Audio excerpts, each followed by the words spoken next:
안녕하세요. 매일 새로운 사연을 전하는 읽어주는 사연 라디오입니다. 구독과 좋아요, 많은 공유 부탁드립니다.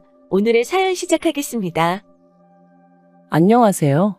결혼한 지 3년 만에 자유의 몸이 된 30대 여성입니다. 결혼을 결심했을 당시만 하더라도 제가 이혼녀가 될 줄은 상상도 못했는데, 아무튼 오늘은 익명의 힘을 빌려 제 이야기도 하고 드리고 싶은 당부도 있어서 이렇게 컴퓨터 앞에 앉았습니다. 남편하고는 고등학교 때부터 알고 지냈는데 그렇다고 해서 매사 같이 하는 그런 단짝 친구는 아니었어요. 하지만 고등학교 졸업 후 서로 가까운 대학에 진학하게 되었고, 졸업 후 취직한 직장도 한 동네에 있다 보니 어느샌가 한 달에 두세 번은 꼭 만날 만큼 가까워져 있었죠. 그러다 저희 둘 다 28살이 되던 해 남편이 그냥 친구가 아니라 제 남자친구가 되고 싶다며 저에게 고백을 해왔고, 그렇게 연애를 시작했습니다. 사실 대학생 때 반년 정도 연애를 해본 것을 제외하고는 이후로 줄곧 혼자였던지라 연애라는 게 괜히 겁났었는데, 남편하고는 알고 지낸 시간도 길고 하니 왠지 잘할 수 있을 것 같았기도 하고요. 그리고 역시나 제 예상대로 그래도 알고 지낸 세월이 있다 보니 연애하는 동안 크게 부딪힐 일이 없었어요. 주변 사람들이 신기하다고 할 정도로 작은 말다툼조차 해본 적이 없었다니까요. 하지만 솔직히 저는 당시만 해도 연애 자체가 즐거웠지 결혼까지는 생각해 본 적이 없었습니다. 20대 후반이었기에 그렇게 결혼이 급하다고 생각치 않았거든요. 주변에 결혼한 친구들도 많이 없었고, 그런데 남편은 자기는 나이든 부모가 되고 싶지 않다며 결혼을 하면 생활이 안정될 거다. 생활이 안정되고 마음이 편해지면 지금 하고 있는 일들이 2배, 3배로 잘 풀릴 거다. 온갖 가머니설로 날이면 날마다 저에게 결혼하자며 졸라대더라고요. 그리고 저는 결국 그런 남편의 말들에 넘어가 버렸습니다. 그때는 정말로 남편이 저를 많이 사랑해서 그런다고 생각했거든요. 저도 남편을 많이 사랑했고요. 하지만 결혼을 하고 나니까 남편이란 사람이 달라진 건지, 아니면 처음부터 제가 남편을 잘 몰랐던 건지 저희는 하루가 멀다 하고 부딪히기 시작했어요. 특히나 남편은 전에는 한 번도 그런 내색을 한 적이 없었는데, 결혼하고 한 달도 되지 않았을 때부터 회사를 언제까지 다닐 거냐고 묻기 일쑤였죠. 제가 그게 무슨 말이냐 하면, 자기가 돈을 못 버는 것도 아니고 자기 부모님, 그러니까 시부모님이 가진 재산도 많으니 집에서 편히 쉬었으면 좋겠다 했고요. 그리고 이렇게만 들으면 아마 다들 제가 배가 불렀다고 할지도 모르겠지만, 저는 남편의 그런 말들이 그렇게 좋게 들리지 않았습니다. 연애 때부터 남편에게 제가 얼마나 제 일을 사랑하는지, 자부심을 갖고 있는지 수도 없이 이야기했었는데, 그런 제 생각은 전혀 존중해주지 않고 오로지 마치 제가 돈을 벌기 위해 회사 생활을 한다는 식으로 몰아가는 느낌이었으니까요. 그리고 그뿐만이 아니었습니다. 사실 직장 생활을 하다 보면 어쩔 수 없이 참석해야 하는 자리들 있잖아요. 거래처 미팅이라던가 회식이라던가.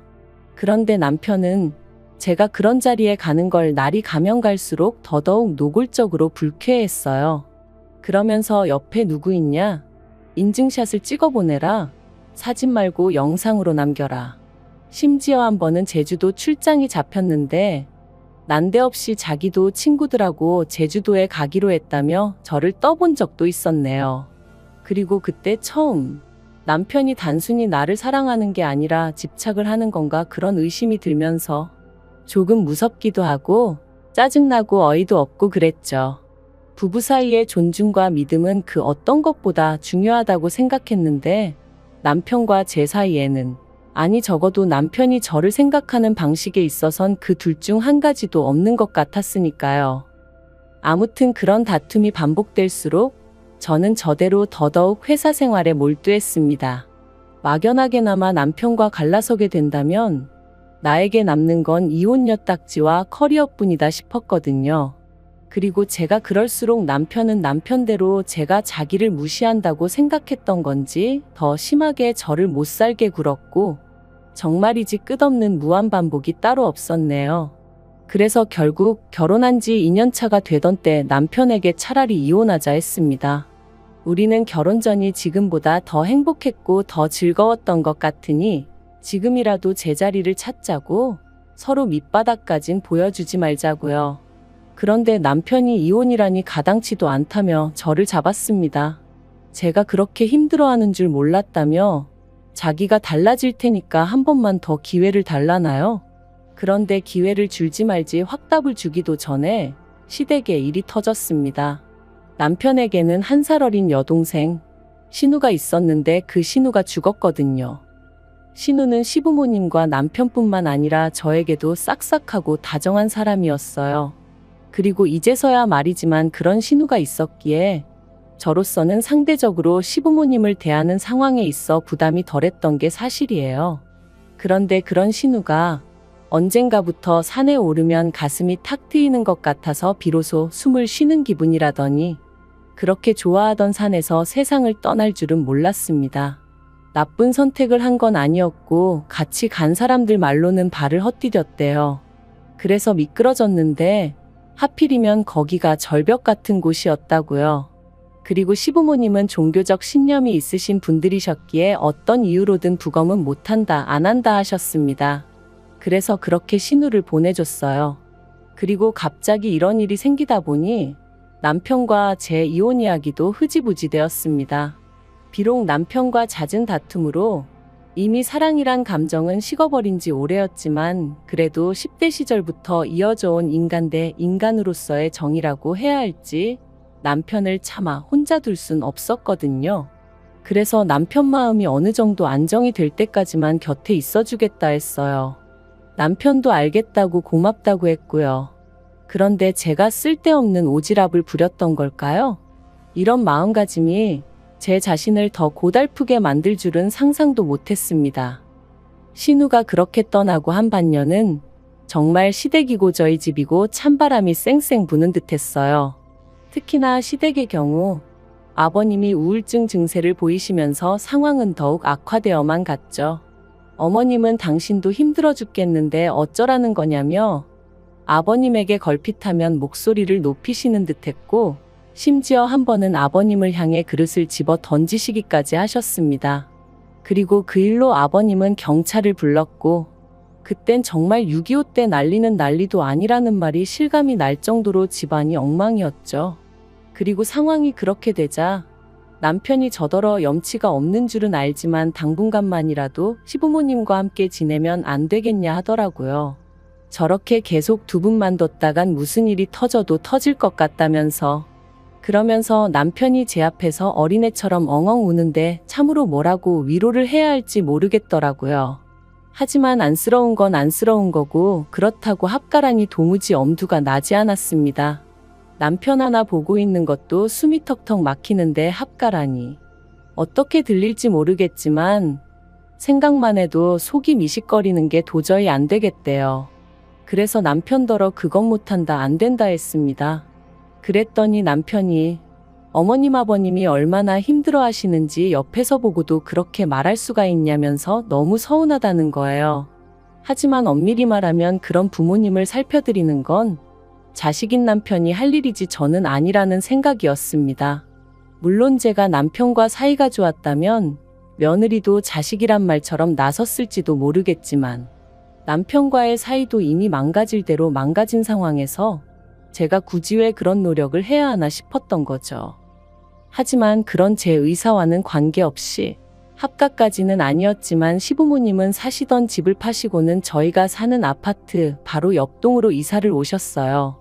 그리고는 그때부터 고역스러운 일들의 연속이었습니다. 어디서부터 어떻게 이야기를 해야 하나 싶은데 저를 딸이라고 부르기 시작하셨어요.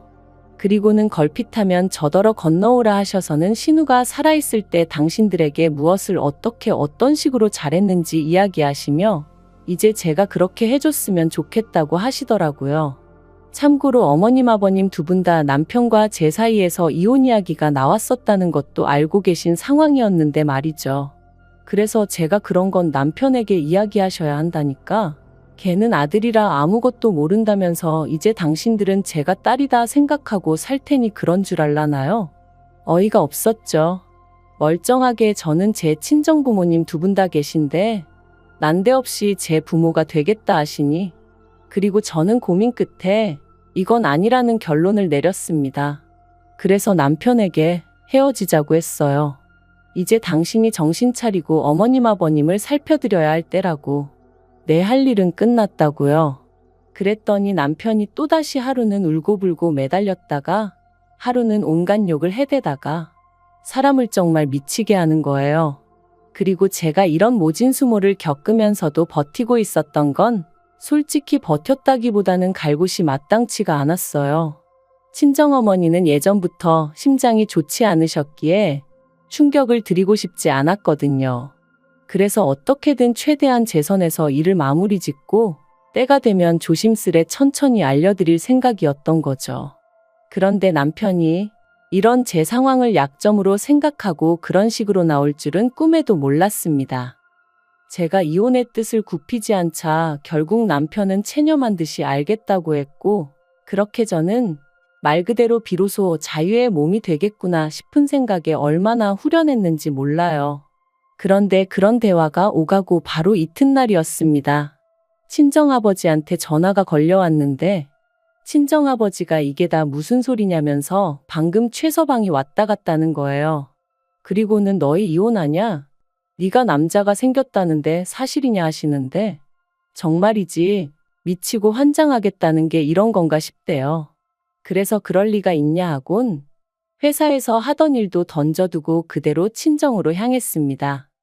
친정에 도착하니 친정어머니는 충격으로 누워 계셨고 친정아버지께선 남편이 와서 짓거린 헛소리들을 저에게 전해주셨어요. 그리고 당연히 그 안에는 거짓과 날조가 잔뜩 섞여 있었죠. 그래서 저는 그동안 엄마 아빠가 걱정하실까봐 말을 못했는데, 사이가 안 좋았던 게 사실이라고 하지만 결코 내가 바람을 폈다거나 그런 일은 없다, 그렇게 설명을 했죠. 그러자 친정아버지도 당신 딸이 그럴 리가 없을 거라고 믿고 있었답니다. 하지만 어찌나 저희 남편이 목에 핏대를 세우고 달라들던지 사실이 아니면 저렇게까지 화가 날 리가 있나 싶기도 했다며 저한테 미안하다고 사과하시더라고요. 그래서 아니다, 오히려 그런 놈을 알아보지 못하고 결혼하겠다고든 제가 이 딸이 바보 같았다, 이런 일로 심력 끼쳐드려서 죄송하다 했죠. 그리고는 친정어머니께도 잘 말씀드리고 그렇게 저는 친정부모님한테서까지 이혼 허락을 받았습니다. 사실 저도 다 큰 성인인데 이혼 허락이라니 써놓고도 좀 그렇긴 한데, 솔직히 이혼은 결혼만큼이나 중대사이고 그러니 친정부모님과 한 번쯤은 터놓고 상의를 하고 싶긴 했었거든요. 그래서 친정부모님이 너 편할 대로 너 행복할 것 같은 선택을 해라 하셨을 때 비로소 안심이 되더라고요. 저는 그 길로 다시 집으로 왔고 때마침 남편도 집에 있었습니다. 그래서 남편한테 당신의 우리 집에 가서 행패를 부렸냐니까 저를 째려보면서 한다는 말이 제가 시부모님과 남편이 겪은 아픔을 이해하지 못하는 것 같아서 저도 똑같은 아픔을 느껴보게 해주려고 했다는 거예요. 그 말을 듣는데 순간 온몸에 소름이 돋았습니다. 그러니까 한마디로 친정어머니가 쓰러지셔서 어떻게 되시기를 바랬다는 얘기로밖에 들리지 않았으니까요. 정말이지? 미친 X가 따로 없구나 싶은 게 무섭기까지 해서 더는 단 1분도 한 집에 못 있겠더라고요. 그래서 그 길로 도망치듯 뛰쳐나와 다시 친정으로 향했고 이후로 이혼소송을 시작할 수밖에 없었죠. 그리고 이혼소송의 과정은 쉽지 않았습니다. 솔직히 말하자면 남편이 저를 괴롭혔다는 건 어디까지나 저희 둘만 같이 있을 때 있었던 일들이었기에 입증하기가 쉽지 않았거든요.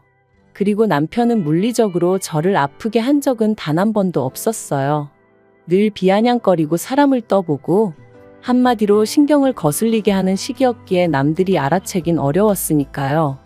그렇지만 변호사의 도움으로 저는 비록 3년밖에 되지 않는 결혼 생활이었음에도 불구하고 24장의 진술서를 작성해냈고 그렇게 위자료 3천만 원을 받으며 이혼할 수 있었습니다. 그리고 그 과정에서 결코 의도했던 일은 아닙니다만 어머님이 결국 쓰러지셨어요. 어째서인지 지금도 이해할 수 없지만 어머님은 정말로 저를 죽은 신우라고 생각하기로 작정을 하셨던 건지 딸이 부모를 떠날 수는 없는 법이라며 소리소리를 지르시다가 말 그대로 졸도를 하신 거죠. 그리고는 실어증까지 오는 바람에 우울증인 아버님과 실어증에 걸린 어머님을 누가 감당할 수가 있었겠어요? 결국 듣자 하니 남편은 회사를 관두고 시부모님과 살림을 합쳤답니다. 남편 소식을 전한 친구에게 그래서 뭐 해 먹고 산다더냐 물으니 일단은 시부모님 재산이 있으니 그걸로 생활하면서 생각해 보겠다고 하더라 그러대요. 그래서 더는 뭐 묻지 않았어요. 솔직히 말하면 남편이 저희 친정어머니에게 했던 짓거리를 생각하면 측은지심은 개뿔, 지옥에나 가라고 하고 싶은 생각이었지만 한편으론 어머님이 쓰러지신 게 혹시 나 때문인가 하는 죄책감이 조금은 있었거든요. 그래서 뭐 잘 살아라까진 아니더라도 두 번 다시 너랑 나 마주치지 말자. 너는 너대로 나는 나대로 각자 갈 길 가자 그렇게 마음을 먹게 되었죠. 솔직히 속 시원히 제가 그간 당해온 남편의 괴롭힘에 보기 좋게 한 방을 먹였다거나 그런 건 없어요. 그렇기에 소위 어디 가서 저 잘했다고 할 이야기가 아니라는 것도 압니다. 하지만 그럼에도 불구하고 이렇게 제가 제 이야기를 하는 건 다른 사람을 걱정하고 염려하느라 스스로의 인생을 낭비하지 말라고 말씀드리고 싶었거든요. 스스로의 행복은 오직 자기 자신만이 찾아줄 수 있다는 걸 꼭 기억하셨으면 좋겠습니다. 긴 이야기 들어주셔서 감사합니다. 오늘의 사연은 여기까지입니다. 구독과 좋아요, 알람 설정해주시면 앞으로 더 좋은 사연으로 찾아오겠습니다. 감사합니다. 감사합니다. 감사합니다. 안녕하세요. 매일 새로운 사연을 전하는 읽어주는 사연 라디오입니다. 구독과 좋아요, 많은 공유 부탁드립니다. 오늘의 사연 시작하겠습니다. 안녕하세요. 얼마 전 마침내 이혼하고 자유의 몸이 된 40대 여성입니다. 이혼을 하게 된 건, 시작은 신우 때문이었지만 어떻게 보면 시댁 식구들 전부 다 문제였어요.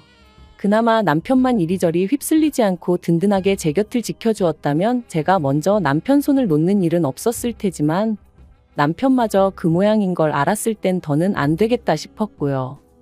이제 다 끝난 인연인데 이런 걸 구구절절 말해 뭐하나 싶지만 남편하고는 사내 커플로 만났어요.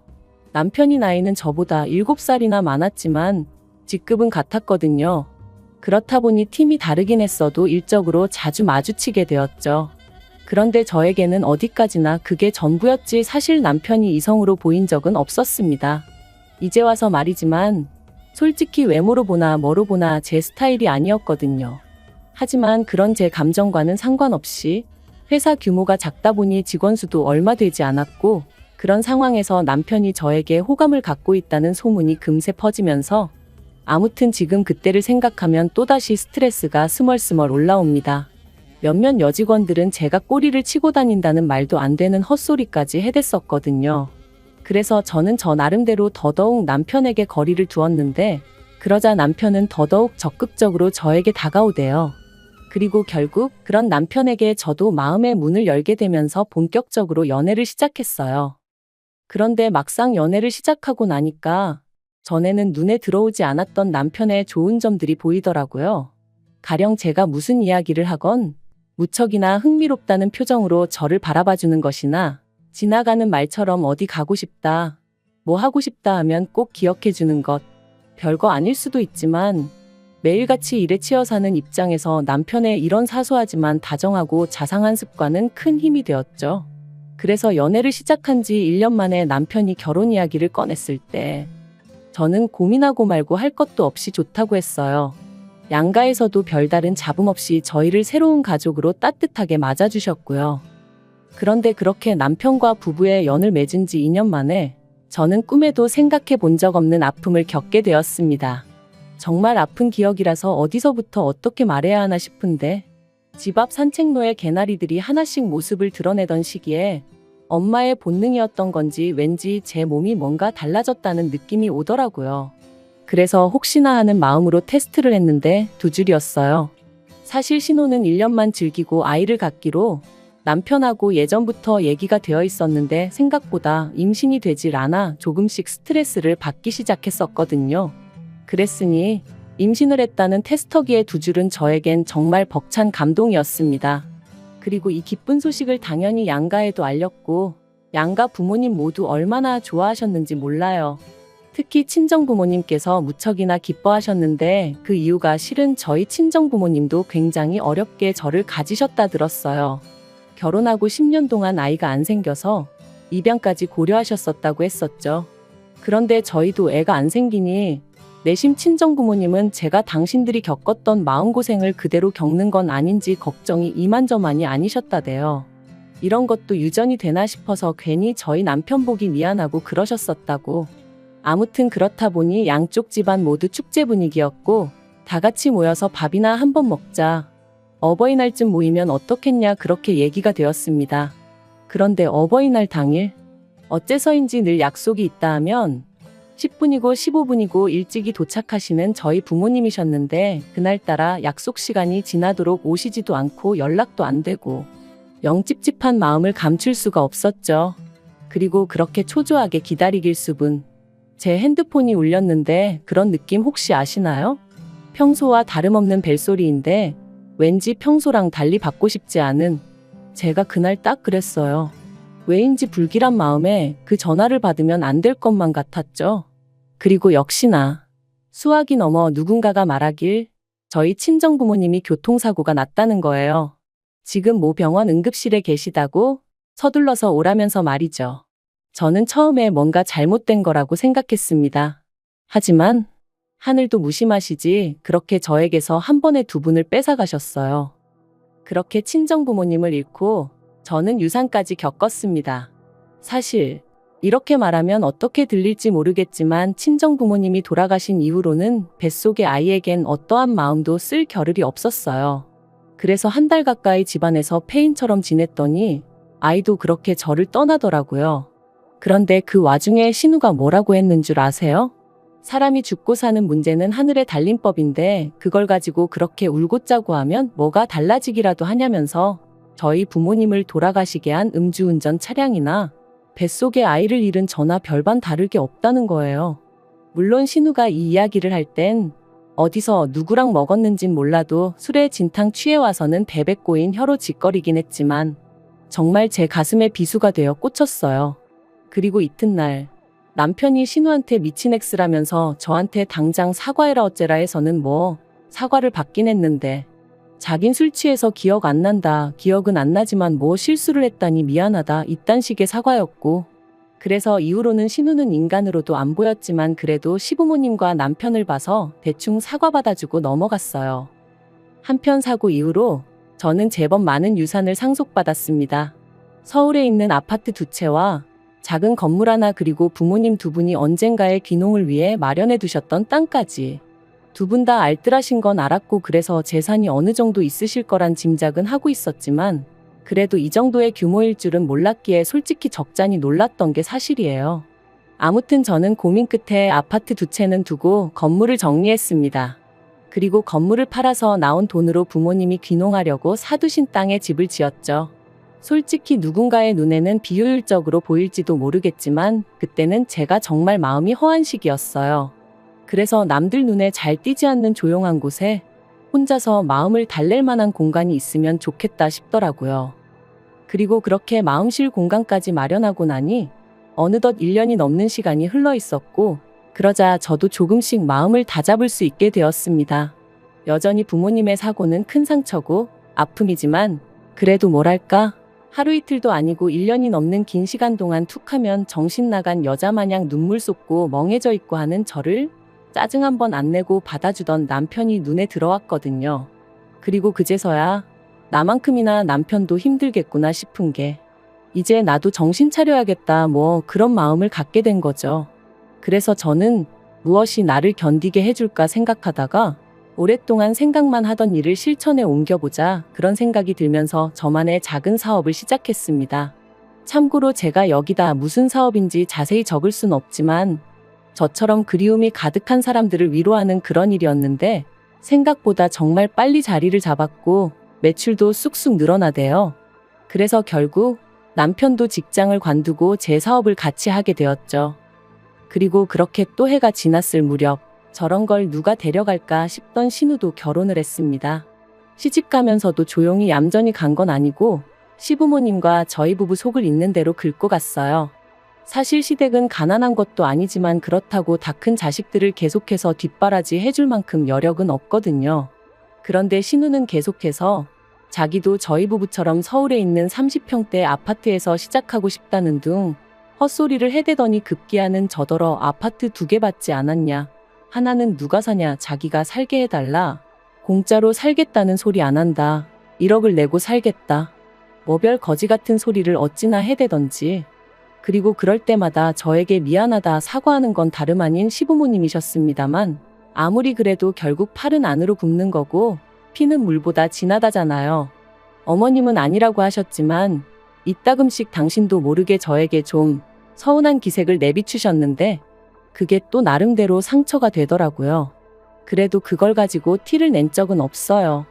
그것 때문에 이혼까지 결심한 건 더더욱 아니고요. 결국 신우 시집 갈 때 저희 부부가 1,000만 원 보태주는 걸로 이야기가 마무리되었고 그렇게 또 비록 겉으로만이긴 했어도 적당히 잘 지내고 있다고 생각했는데 결혼한 지 6개월도 안 돼서 시매부가 실직을 했다며 신우가 시매부를 저희 부부가 하는 사업에 좀 끼워달라고 연락을 해왔습니다. 마침 제가 직원을 한두 명 더 뽑아야겠다 생각을 하고 있긴 했는데 신우가 어떻게 알고 연락을 했나 싶을 정도로 기가 막힌 타이밍이었지요. 그리고 이번에는 전보다는 조금 더 노골적으로 시부모님이 그러지 말고 기회를 한 번 주면 안 되냐는 식으로 얘기를 하셨어요. 그리고 시부모님이 그렇게까지 나오시니 제가 무조건 싫다고 하기도 그렇더라고요. 그래서 알겠다 하고 자의반타의반으로 시매부를 고용했습니다. 그리고 시매부가 합류한 지 어느덧 1년이 되어가던 올해 초 2월이었어요. 아버님 생신이라서 온 가족이 모인 자리였는데 신우가 또 권하는 사람도 없는데 혼자서 그렇게 술을 마셔대더라고요. 제가 남편한테 좀 말려보라고 했지만 시매부도 가만히 있는데 자기가 뭐하러 나서냐며 지도 뭐 힘든 일이 있어 저러는 거 아니겠냐? 신경 쓰지 마라 그러대요. 그런데 점점 속도까지 빨라지더니 급기야는 시댁 거실에서 화장실이 엎어지면 코다을거린데 거길 가다가 홀라당 미끄러지질 않나. 그런데 더 황당한 건 그런 신우를 보고도 시매부는 낄낄 웃어대기만 할 뿐 말릴 생각이 없어 보이대요. 그리고 그 꼬라지를 보고 있으니까 왜 다른 직원들이 시매부 이야기만 나오면 짜증스러운 표정을 지었는지 같이 일하기 열받는 타입이라고 불평을 해댔는지 조금은 알 것도 같더라고요. 아무튼 신우까지 일이 자빠지고 저리 자빠지는 걸 보니 그만 자리 정리하고 집에 가는 편이 낫겠다 싶었습니다. 그래서 남편하고 같이 뒷정리를 하고 일어서려는데 신우가 제 손목을 딱 잡더니 좋겠다 그러는 거예요. 그래서 또 무슨 헛소리를 하려고 일어나 싶어서 뭐가 좋냐고 많이 취한 것 같으니 일단은 들어가서 자라고 했죠. 그런데 신우는 쉽사리 저를 놔주지 않았습니다. 그리고는 한다는 말이 1년 동안 내 남편 개같이 부려먹었으면 이제 가게 하나 차려줘요 그러는 거예요. 이게 무슨 소린가 싶어서 남편을 쳐다봤습니다. 그랬더니 남편도 황당한 표정으로 절 쳐다보더라고요. 그런데 그때 신우가 또다시 오빠가 그랬잖아. 내 남편 언젠가 독립시켜줄 거라고 그러는데 제가 남편을 쳐다보니까 그게 그런 뜻이 아니었다면서 하도 신우가 찡찡거리길래 저도 다 생각이 있을 거다. 일만 잘하면 제 성격에 모른 척하지 않을 거다 뭐 그랬다는 거예요. 어이가 없어서. 결국 혼자 아무 소리나 떠들어대는 신우를 뒤로하고 저는 불쾌한 마음을 감추지 못한 채 시댁을 떠났습니다. 그리고 남편과 집으로 오는 내내 한마디도 나누지 않았어요. 남편이 제 눈치를 살살 본다는 건 느껴졌지만 아는 척도 해주고 싶지 않았죠. 그리고 이튿날 예전과 마찬가지로 신우에게 전화가 왔습니다. 하지만 전과 달리 신우는 자기가 뭐라고 했는지 정확히 기억하고 있더라고요.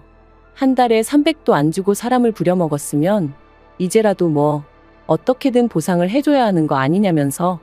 그래서 저도 신우한테 시매부가 하루에 5시간 일하는데 얼마를 받아갈 줄 알았냐 했습니다. 그리고 내가 주는 월급이 적어서 불만족스러우면 관두라고 했어요. 안 잡을 테니 편히 떠나라고요. 그랬더니 신우가 한다는 말이 재수 없다면서 부모 하나 잘 둬서 먹고 사는데 걱정 없고 좋겠답니다. 그리고는 하긴 사람 목숨하고 바꾼 돈이니 찝찝하긴 하네 그러대요. 정말이지 눈앞에만 있었으면 당장에라도 어떻게 해버리고 싶은 심정이었죠. 저는 결국 분을 삭히지 못하고 그 길로 그대로 시댁으로 향했습니다. 영문을 모르겠단 표정에 남편까지 데리고 말이죠. 그리곤 모두를 앉힌 후에 신우가 짓거린 말을 한번 들어보라고 통화 내용을 틀어줬어요. 어머님 아버님한테 이게 제가 들을 소리냐 울며 물었습니다. 그런데 어머님이 제 어깨를 안아주시면서 신우도 얼마나 맺힌 게 많으면 이런 소리까지 했겠냐며 애가 말을 못되게 해서 그렇지 심성이 나쁜 애는 아니라고 그러니 저더러 오해하지 말라대요. 순간 제 어깨를 감싼 어머님의 손길이 어찌나 가증스럽던지 그래서 제가 어머님 손을 뿌리쳤어요. 그리고는 아무리 어머님 딸이라지만 그래도 아닌 건 아니라고 말씀해 주셔야지 어떻게 이 와중에 저더러 이해하라 하시냐 했습니다. 그리고는 남편한테도 당신은 어떻게 생각하냐니까 기껏 한다는 말이 왜 이를 자꾸 키우냐는 거예요. 그냥 생각 없는 애가 한마디 짓거린 걸 가지고 흘려듣고 넘기면 되지 않냐면서 그리고 어차피 사업을 더 확장하려면 아닌 게 아니라 매장도 새로 내야 되는데 그런 거 하나 그냥 신우 남편 준다고 하면 되는 거 아니냐는데 그간 내가 믿고 산 남자가 결국엔 이것밖에 안 되는 남자였나 싶은 게 정말 뭐라 달리 할 말이 없더라고요. 그래서 시부모님 그리고 남편에게 아무래도 여기서 잘못하고 있는 사람은 나인 것 같으니 내가 빠져주겠다 했습니다. 그리고는 바로 남편에게 이혼하자 한 거죠. 남편은 이혼은 못한다고 왜 갑자기 얘기가 그렇게 되냐면서 버텼습니다. 시부모님도 그날 이후로 제가 당신 말 뜻을 오해한 것 같다면서 그래도 홧김에 이혼 소리하고 그러면 못 쓴다고 그러셨는데 오히려 그런 말을 들을수록 제 결심은 확고해져 갔습니다. 막말로 사업체에 남편 돈 1원 한 푼 안 들어가 있었고 집이며 뭐며 전부 다 제 것이었으니 이혼해도 저는 두려울 게 없었으니까요. 그리고 일이 정말 커지고 나니까 그제서야 신우가 한다는 말이 자기가 제가 셈이 나서 말을 좀 얄밉게 한 거 안다며 미안하다대요. 너무 어이가 없었어요. 부모 잃고 여전히 슬픔 속에 사는 내가 뭐가 부럽다는 건지. 그래서 신우한테 그래, 너도 내가 겪은 거 꼭 겪었으면 좋겠다. 내가 그렇게 부럽다니 너도 꼭 내가 겪은 거 겪으라고 기도해 줄게 그랬네요. 그리고 저 진심으로 신우를 위해서 기도해 주고 있습니다. 제가 겪은 아픔과 고통 고스란히 꼭 느껴보라고요. 아무튼 그렇게 결국 7개월의 이혼 소송 끝에 저희는 남남이 되었고 남편은 시댁으로 들어갔으며 당연히 제 사업에서도 쫓겨났습니다. 심해부도 쫓겨났고요.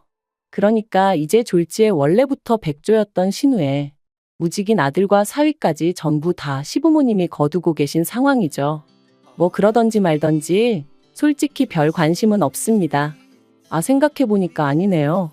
관심 있어요. 다 망해버렸으면 좋겠거든요.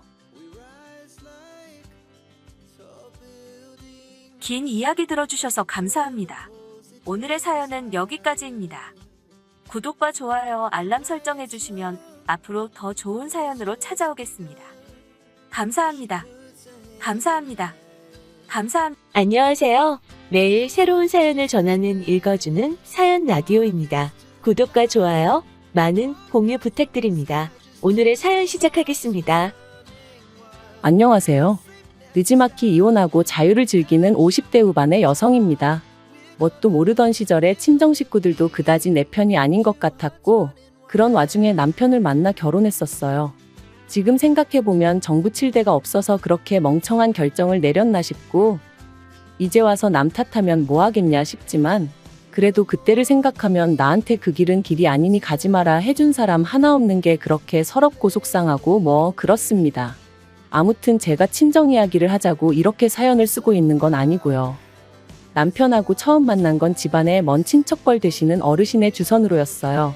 저는 남편이 마음에 들지 않았지만 집안 어른의 체면도 있고 하여 남편을 제대로 밀어내질 못했습니다.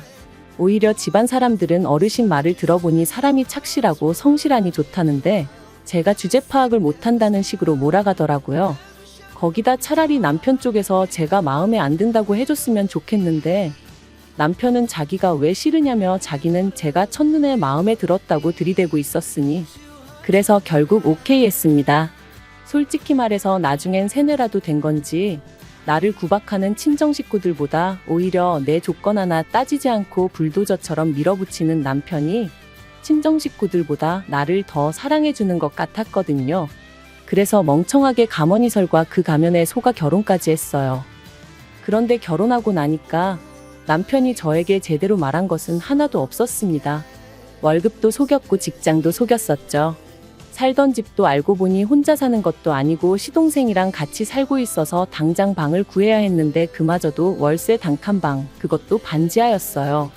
그래도 저 혼자 서울살이 하는 동안 반지하에선 살아본 적이 없었는데 말이죠. 처음 결혼한 해에 홍수가 나서 집안이 온통 물바다가 됐었는데 그때 제가 임신 중이었거든요. 그래서 그 불러온 배를 붙들고 바가지로 물을 퍼내는데 이게 뭐 하는 짓인가 싶대요. 그리고 남편은 고작 월세방 구해왔는데 저는 그래도 혼수예단 다 해갔어요. 그런데 그 혼수예단을 해준 게 누구냐면 친정 부모님이 아니라 고모였어요. 그간 저 하고 사는 걸 불쌍하게 생각한 고모가 마침 고모는 또 자식도 없으셨고 그렇다 보니 그거라도 해주마 하고 해주셨는데 그건 지금도 참으로 감사하게 생각하고 있네요. 아무튼 그렇게 결혼하고 나니까 사람이 어떻게 그렇게 달라지나 싶은 게 남편 말이죠. 결혼 전에는 제가 결혼 안 해주면 자기는 인생을 포기해버리겠다며 그렇게 사람을 겁을 주고 아주 말 그대로 왜 자기 마음을 몰라주냐며 길에서 나자빠지기까지 했었는데 막상 결혼하고 나니까 말 그대로 다 잡은 물고기라고 생각하기라도 한 건지 사람을 홀대를 해도 그렇게 홀대를 할 수가 있나 싶더라고요. 하지만 저라고 뭐 그런 남편한테 나 좀 봐줘, 나 좀 사랑해줘 하고 매달리고 싶지는 않았습니다. 그저 저렇게 쉽게 식을 사랑이었나 하고 허탈했다고 해야 할까요? 그리고 더 까놓고 말해서 그런 걸로 뭐 서름에 눈물 짓고 할 겨를도 없었어요. 첫째 돌 무렵에 제 뱃속에는 이미 둘째가 있었고 남편 월급은 계속해서 제자리였으니 먹고 살고 애 키우고 그것만으로도 얼마나 빠듯했는지 몰라요. 하지만 그런 것보다 저를 더 힘들게 한 건 바로 다름 아닌 어머님이었습니다. 남편과 제가 결혼을 한 이후로 당신 집은 시골에 있는데 그럼에도 불구하고 어찌나 뻔질나게 저희 집을 드나들기 시작하시던지 그리고 오셔서 막말로 곱게 차려드리는 밥이나 드시고 잠이나 주무시고 가셨으면 저도 이렇게까지 응어리가 쌓이진 않았겠죠. 하지만 걸핏하면 하시는 말씀이 너 같은 며느리를 보게 될 줄은 상상도 못했다. 네가 우리 집에 시집 올 때 해온 게 뭐가 있냐.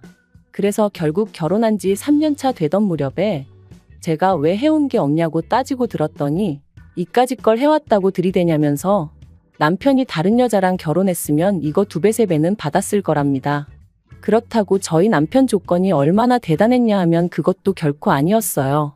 당시 작은 건설사에 다니고 있던 평범한 사람이었습니다. 시댁에 재산 같은 것도 없었고요. 그러다 결혼한 지 15년 차쯤 되던 해